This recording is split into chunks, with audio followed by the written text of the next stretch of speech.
Good morning students. ये हम 10th class का 1.3 तक का काम कर चुके हैं और अब हम 1.4 का काम करने जा रहे हैं।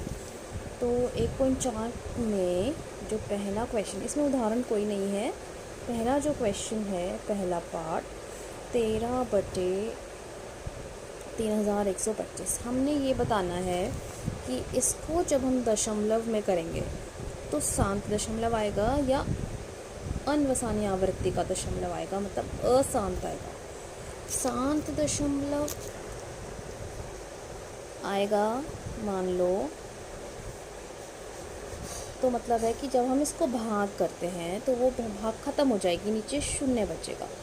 और अशांत दशमलव का मतलब है कि जब हम इसको भाग करेंगे तो वो दशमलव रिपीट होना शुरू हो जाएगा, भाग ख़त्म नहीं होगी, रिपीट होगी। तो हमने ये बताना है इसके बारे में बिना भाग करे। तो इसके लिए हम नीचे वाले नंबर का गुणनखंड करेंगे। जब हम इसका गुणनखंड करेंगे, जैसे हमने 5 से करा,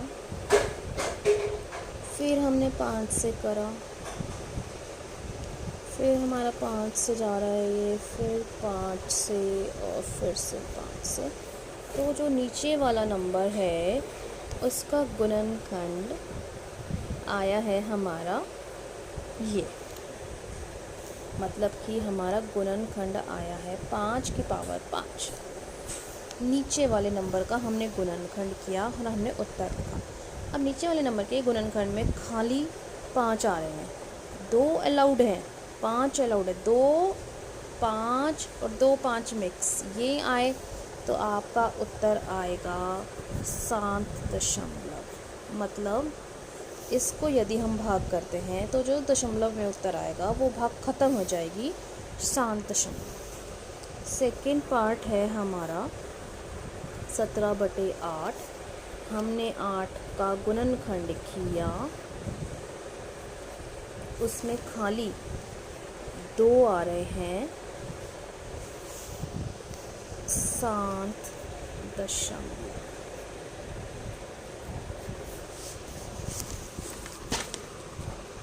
अब हम तीसरा पार्ट कर रहे हैं इसका।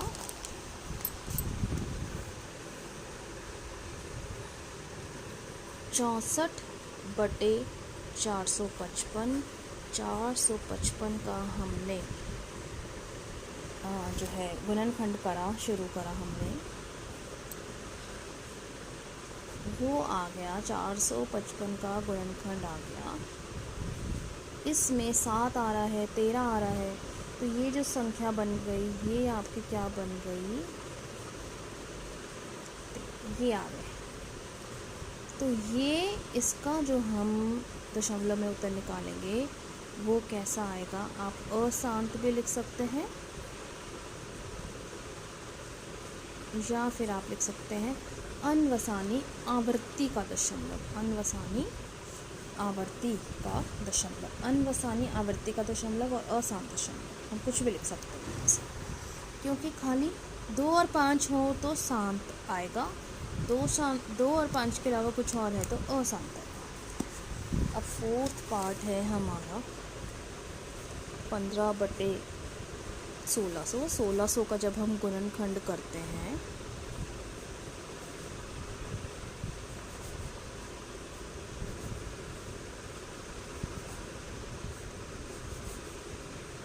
भाग करते जाएंगे हम, तो इसमें खाली 2 और 5 आ रहे हैं खाली, तो 1600 का जो है वो गुणनखंड क्या हो गया, 2 कितनी बार है, 6 बार, 5 कितनी बार है, 2 बार। तो ये कैसा दशमलव आएगा जब हम इसको दशमलव में करेंगे, शांत दशमलव, क्योंकि 2 और 5 आ रहे हैं, उनके अलावा कुछ और नहीं आ रहा है। उसी प्रकार से हमारा 5वां पार्ट है, इसमें जब हम 343 का गुणनखंड करने बैठेंगे तो 7 आ रहे हैं, 343 का गुणनखंड में जो क्या आ रहे हैं, 7।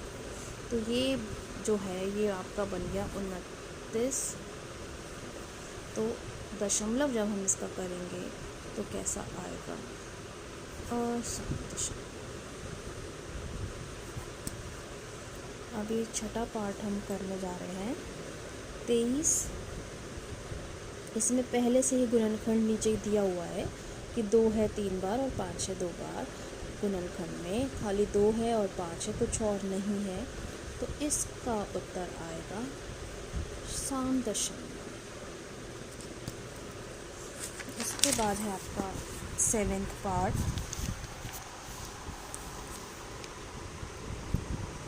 7th पार्ट में है 129।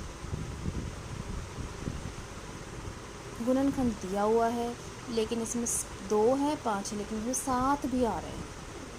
तो इसका उत्तर कैसा आएगा आपका? 7 बनेगा इसका, जब हम दशमलव में मान लो उत्तर निकालते हैं। निकालना नहीं है हमें इस क्वेश्चन में, हमें सिर्फ बताना है कि दशमलव कैसा होगा। इसमें जब हम 15 का गुणनखंड करते हैं तो ये बन गया, लेकिन 3 से ये कट कर ये आ गया 2/5। खाली नीचे कितना बच गया? 5। तो कैसा हो गया? 3 आ रहा था नीचे के गुणनखंड में, 3 आ रहा था बट 3 कट गया, तो अब 3 नहीं बचा, खाली 5 है, तो 7.। 9वां पार्ट है 35/50। इसको जब हम नीचे वाले का गुणनखंड करते हैं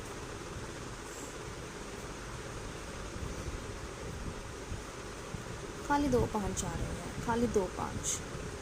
7.।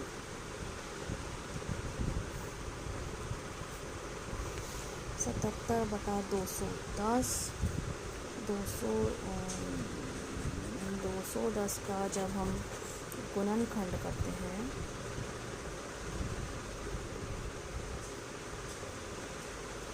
तो हमारा आ गया 77/2 3 5 7। 7 से ये कट गया, 7 तो चलो कट गया, लेकिन 3 तो अभी भी बच गया, इसलिए इसका भी दशमलव कैसा आएगा? असात। ये हमारा पहला क्वेश्चन था। अब दूसरा क्वेश्चन में हमने क्या करना है कि पहले क्वेश्चन में जिस पार्ट का उत्तर, पहले क्वेश्चन में जैसे ये जो आपका था फर्स्ट पार्ट 13/3 1 2 5, ये 7 था, तो हमें इसका दशमलव निकालना है। जब हम इसका दशमलव निकालेंगे, हमने इसका गुणनखंड किया था ना, 5 आ रहा था, 5 बने फर्स्ट पार्ट। इससे पिछले क्वेश्चन में हमने इसको बताया था कि इसका दशमलव कैसा बनेगा? 7। अब इस क्वेश्चन में, क्वेश्चन 2 में हमें इसका दशमलव निकाल कर दिखाना है। ऊपर वाला नंबर अंदर, नीचे वाला बाहर। छोटा है ये तो 0 लगा के 0 ले लिया, अभी भी छोटा है तो 1 0 और लगा कर 0 ले लिया, अभी भी ये इससे छोटा है तो 1 0 और लगाकर हमने जो है 0 ले लिया। और अब हमने भाग किया तो है किससे जा रहा है? 4 से।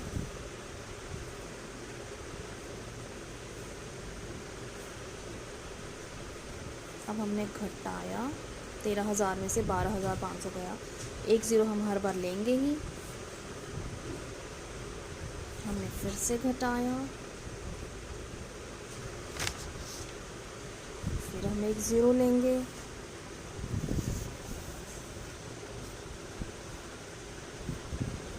और ये हमारी भाग हो गई पूरी।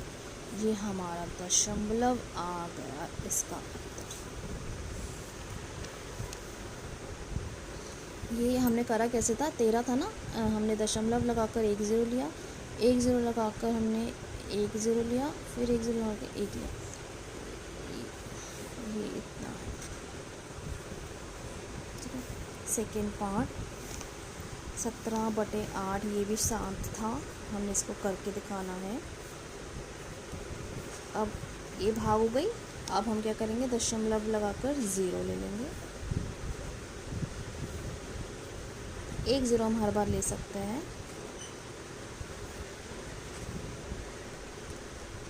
तो ये उत्तर आएगा। उसके बाद जो है हमारा चौथा पार्ट ऐसा था इसमें जिसका था शांत उत्तर आया था, जिसका चौथा पार्ट में हमारा क्वेश्चन था 15/1600। इसको जब हम भाग करेंगे 15/1600 का, तो अभी आप देखना 15/1600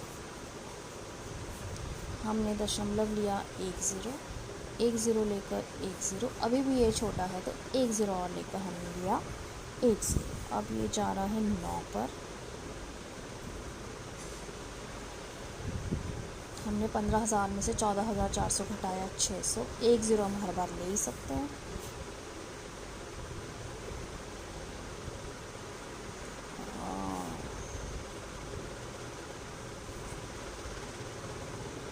फिर हमने 1 ज़ीरो ले लिया।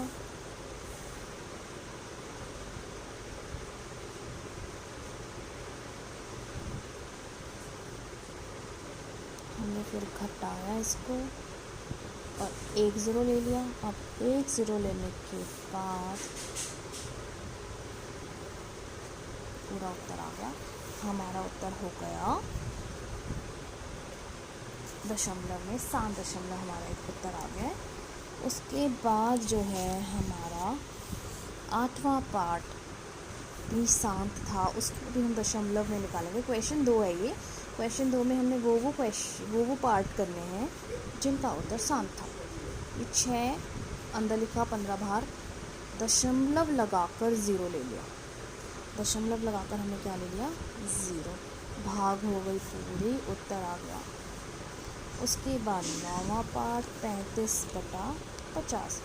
इसको हम आसान तरीके से भी कर सकते हैं। ऊपर नीचे हमने 2 से गुणा करा, ऊपर नीचे हमने किससे गुणा करा 2 से, तो ये बन गया 1 ज़ीरो कटने के बाद 0.7। ये आपका सेकंड क्वेश्चन पूरा हो गया। अब थर्ड क्वेश्चन में आपको कुछ दशमलव दिए गए हैं। ये कैसा दशमलव है, ख़त्म हो गया है ना 7 तो इसको जब हम बटे की संख्या में लिखेंगे, p/q के रूप में लिखेंगे, तो आपको पता है दशमलव हट के नीचे क्या लग जाएगा, 9 अक्षर हैं दशमलव के बाद, तो 1 के बाद 9 ज़ीरो लग जाएंगे। तो जो नीचे वाले संख्या का गुणनखंड हम करेंगे उसमें खाली क्या आएगा 2 और 5 आएंगे। क्यों आएंगे 2 और 5?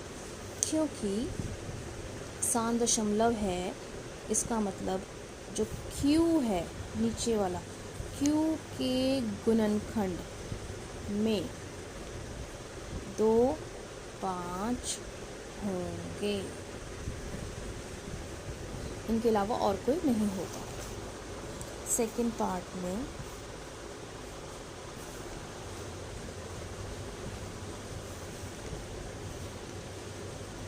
ये कैसा दशमलव है, अनवसानी अनावृत्ति, ना ख़त्म हो रहा है ना रिपीट हो रहा है, तो ये कैसा दशमलव है, अनवसानी अनावर्ती। इसको p/q के रूप में हम लिख ही नहीं सकते।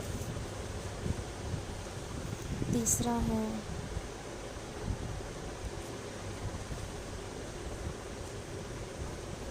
इसमें लगा है ऊपर बार लगा है, तो ये कैसा दशमलव है, अनवसानी आवर्ती। अनवसानी आवर्ती। इसके दशमलव में इसको जब हम बटे के रूप में करेंगे तो क्या होगा, q के गुणनखंड में 2 5 से अन्य संख्याएं भी होंगी। इस क्वेश्चन में हमने करा क्या है, भाई ये 3 नंबर दिए हुए हैं, तो हमने जब ये, क्योंकि ये 7 दिया हुआ है, इसका मतलब इसको जब हम बटे के रूप में लिखेंगे तो जो नीचे वाला नंबर है, मतलब कि जो q है, उसके गुणनखंड में खाली 2 और 5 होंगे, क्योंकि 7 तभी बन सकता है। और इस वाले के जो दशमलव में बटे की संख्या में करने के बाद जो नीचे वाला होगा q, उसके गुणनखंड में 2 पंच के अलावा और भी होंगे, क्योंकि अनवसानी आवर्ती का है, ये रिपीट होने वाला है। बस हमने ये बताना है कि क्यों कैसा होगा, हमें इस क्वेश्चन में क्यों के बारे में बताना है नीचे। और ये तो अनवसानी अनावर्ती है, ना ख़त्म है ना रिपीट है, इसके तो बटे में लिख ही नहीं सकते। तो ये हमारा चैप्टर 1 आज हमारा होगा। Thank you.